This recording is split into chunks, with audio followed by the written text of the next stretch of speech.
Hello மக்களை பாருங்க, தேங்காய் பூ போட்டு வெங்காயம் இதெல்லாம் போட்டு ரத்த பொரியல் பண்ணுறேன். இது பெப்பர் தூளுங்க, பெப்பர்.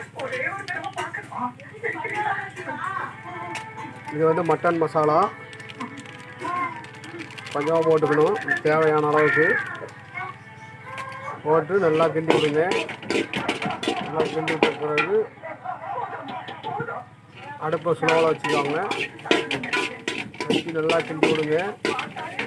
கிண்டி விட்ட உடனே நல்லா பொன் நிறத்தில் வணங்கி வந்த உடனே ரத்தம் கரைச்சி வச்சுருக்கிற ரத்தத்தை எடுத்து மெதுவாக ஊற்றிக்கொள்ளவும். ஊற்றிட்டு நல்லா ஸ்லோவில் வச்சு கிண்டிக்கிட்டே இருக்கணுங்க. இதான் ரத்த பொரியல் பாருங்கள்.